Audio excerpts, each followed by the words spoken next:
집합의 연산 법칙입니다. 선생님이 개념 강의로 이 집합 연산 법칙과 드모르간 법칙 딱 마무리를 지을 거고, 두 번째 문제풀이 강의에서 이제 필수 예제 문제를 풀어주죠. 그리고 필수 예제 문제 풀고 나서 특강 설명을 한단 말이야. 이 대칭차 집합과 뒤에 이제 약수 배수 집합 연산 이렇게 나오는데, 이 시험에 한 문제는 꼭 나옵니다. 그러니까 개념 영상만 보지 말고 문제풀이 영상까지 정확하게 좀 보고, 추가되는 내용과 추가되는 설명 좀 이해까지, 공부까지 좀 진행을 했으면 좋겠습니다. 자, 집합의 연산 법칙 다시 들어와서, 집합 서로 다른 세 개의 집합 A, B, C 이렇게 세 개가 있대요. 이때 집합 교환 법칙, 결합 법칙, 분배 법칙이라고 세 가지가 있어.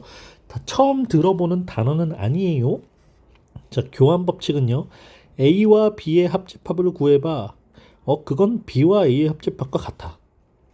그러니까 교환이라는 게 자리, 위치를 바꾼 것 뿐이죠. A와 B의 교집합을 구해봐. 그건 B와 A의 교집합과 같아. 이상할 거 없죠. 네, 교환법칙 성립합니다. 결합법칙. 결합법칙이라는 건 A와 B의 합집합을 우선 괄호를 먼저 하고, 그 다음에 C랑 합집합을 할 건데, 이 집합 연산이 합집합 동일한 상태에서는 B와 C를 먼저 합집합을 하고 그 다음에 A를 해도 돼. 이렇게 B와 C에다가 괄호를 빵 쳐서 결합해도 돼 라는 뜻이에요. 그런데 전제 조건은 이 연산이 합집합이면 합집합끼리, 또는 교집합이면 교집합끼리 연산 기호가 같아야만 결합법칙을 사용할 수 있습니다. 네, A와 B의 교집합을 먼저 한 후에 그 집합과 C의 교집합을 하는 것과, B와 C의 교집합을 한 후에 그 집합과 A의 교집합을 하는 건 같다라는 것, 이것이 결합법칙이었습니다. 자, 그럼 분배법칙. 자, 분배법칙은 아주 많이 쓸 겁니다. 자, 분배법칙. 결합법칙과 다르게 괄호 안에 있는 연산, 합집합과 괄호 밖에 있는 연산, 교집합이 다르죠. 자, 괄호 안에 교집합이 있고 괄호 밖에 합집합이, 연산이 다릅니다. 이때 B와 C의 합집합을 한 후에 A와 교집합을 할 거야 라는 걸, A 교집합을 분배해서 A와 B를 교집합하고 또 A와 C를 교집합한 후에 그 둘을 합집합합니다 라고 연산을 만드는 겁니다. B와 C의 교집합과 A의 합집합을 구할 거야 라는 것도, 이 연산기호가 다를 땐 분배법칙 가능하죠. A와 B의 합집합 뿅, A와 C의 합집합 뿅, 그리고 그들을 교집합한다는 거. 이 괄호 안에 있었던 합집합을 따로따로 두 집합의 합집합으로, 교집합을 분배한 후에 두 집합의 교집합으로 이렇게 나타낸다는 거다. 세 집합 연산에서 결합법칙이 성립하므로, 결합법칙 성립하니까 A 합집합, B 합집합, C를, A 교집합, B 교집합, C를 그냥 괄호를 싹 다 풀어서 이렇게 나타내기도 합니다 라는 뜻이고요. 자, 그럼 벤 다이어그램을 이용하여 분배법칙이 성립함을 확인해보자. 요건 한번 해볼 겁니다. 분배법칙 해볼 건데, 벤 다이어그램을 그릴 때 선생님처럼 벤 다이어그램을 그려주면 아주 벤 다이어그램이 쉽게 풀려요. 자, 분배법칙이요, A와 B와 C의 합집합과 A의 교집합이라는 걸 분배법칙을 해볼 건데, 자, 어떻게 하냐면 전체 집합 놓고 집합 A, 집합 B, 집합 C 이렇게 놨어. 자, 여기에서 각 영역에다가 요 영역 하나하나에다가 숫자를 하나씩만 적는 거야. 선생님처럼 해. 이게 제일 쉬운, 전국에서 이 방법이 제일 쉬워요. 나만 알려주는 방법이에요. 1, 2, 3, 4, 5, 6, 7, 8 이렇게.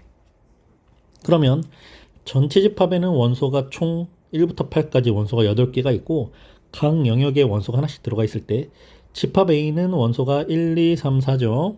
집합 B는 원소가 1, 3, 5, 6이고요. 집합 C는 원소가 1, 4, 6, 7로 이루어진 집합입니다. 자, 요때 B와 C의 합집합 먼저 구해보자. 자, B와 C의 합집합. 그럼 B와 C의 합집합은 요렇게 있지. 1, 3, 4, 5, 6, 7, 1, 3, 4, 5, 6, 7, 1, 3, 4, 5, 6, 7. 이렇게 원소를 가지고 있습니다. 이 집합과 집합 A 볼까요? 집합 A는요 1, 2, 3, 4를 원소로 가지고 있었죠. 1, 2, 3, 4. 자, 이 두 집합의 교집합이야. A와 B, C 합집합. 자, B와 C 합집합 만들어놨지. 이 둘의 교집합을 찾아보면 공통 원소 1, 3, 4. 1, 3, 4 이렇게 있겠다. 자, 1, 3, 4, 1, 3, 4 이렇게 있죠. 그런데 우리가 분배 법칙을 한번 이용해 봅시다. 분배 법칙을 이용해서 A와 B의 교집합과 A와 C의 교집합을 먼저 구한 후에 그 두 집합을 합집합하시오 라고 분배 법칙을 풀었습니다. 자, 분배 법칙 가봅니다. A와 B의 교집합은 여기 있지. 1, 3이에요. 1, 3. A와 C의 교집합은 여기 있다. 1, 4가 되겠죠. 그리고 그 둘을 합집합했으니까 1, 3, 1, 4를 모두 포함한 1, 3, 4라고 집합이 만들어지면서 똑같네 이렇게 된다는 거야. 그래서 분배 법칙이 성립하는 걸 확인할 수 있었죠. 네. 더불어 분배 법칙이 성립함을 이용하려고 선생님이 벤 다이어그램을 그렸는데 보통은 벤 다이어그램을 설명할 때 다른 선생님들이 이렇게 색칠을 해서 보여줍니다. 집합 A와 집합 B와 C의 합집합 그들의 겹치는 부분 이렇게 색칠을 하는데 선생님처럼 각 영역에다가 숫자를 하나씩 적어놓고 숫자로 딱 찾은 다음에 1, 3, 4 해당하는 부분이 이 부분이구나 이렇게 찾아버리면 너무너무 쉽게 구할 수 있다는 거야. 그래서 선생님의 방법을 강력하게 추천합니다. 자, 드모르간의 법칙. 수학자 이름이고요. 두 집합 A, B에 대하여 다음이 성립하고 이런 방법을 드모르간의 법칙이라고 합니다. 네. A와 B의 합집합. 드모르간 법칙. A와 B의 합집합을 구한 후에 그 집합 전체의 여집합을 구하는 건 A와 B의 합집합을 구한 후에 그 전체의 여집합을 구하는 건 A의 여집합과 B의 여집합을 구한 후에 그거의 교집합을 구하는 것과 같다. 자, 이게 드모르간인데 우리가 이 여집합 교가 반대, 뒤집어 이런 뜻이 있죠. 합집합 A와 B 합집합 전체를 뒤집어. 자, 요 C가 분배처럼 이렇게 분배될 거야. 그럼 A의 반대, B의 반대, 그리고 합집합의 반대, 교집합 이렇게 만들어주면 돼요. 그런데 우리는 실제로 드모르간 법칙을 이렇게 돼 있는 걸 이렇게 바꾸기도 하지만 A 여집합과 B의 여집합의 교집합이 되어 있어 이걸 이 상태로 바꾸기도 합니다. 이게 더 많이 쓰입니다. 자, 두 번째도 A와 B의 교집합의 여집합은 A의 여집합과 B의 여집합 그리고 교집합의 반대니까 합집합을 구하는 것과 같다. 이렇게 구할 수 있습니다. 자, 이것도 역시 드모르간 법칙 벤 다이어그램을 이용해서 한번 풀어볼게요. 자, 전체 집합 딱 그려주고 집합 A와 집합 B만 이렇게 표현한 다음에 각 영역에다가 원소를 하나씩만 적어보자. 1, 2, 3, 4. 자, 이렇게 원소를 하나씩만 적었습니다. 그럼 첫 번째 조합은 뭘까?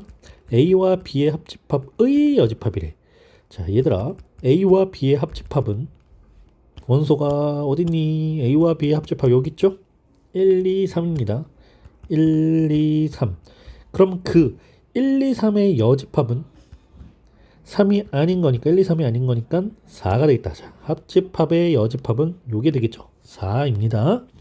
그럼 드모르간 법칙 A의 여집합과 자, A의 여집합 A가 아닌 거니까 3과 4죠. 3과 4 B의 여집합 자, B의 여집합도 B가 아닌 것이니까 1번, 4번이겠죠.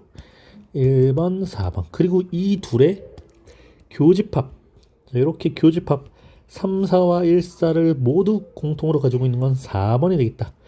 그래서 똑같게 나오죠. 네, 성립한다입니다. 그럼 A 여집합과 B 여집합의 합집합은 드모르간 법칙으로 A와 B 교집합 뽕 해서 전체 여집합을 붙여주면 되겠네. 이것도 역시 이렇게 바꾸는 걸 훨씬 더 많이 사용하게 될 겁니다.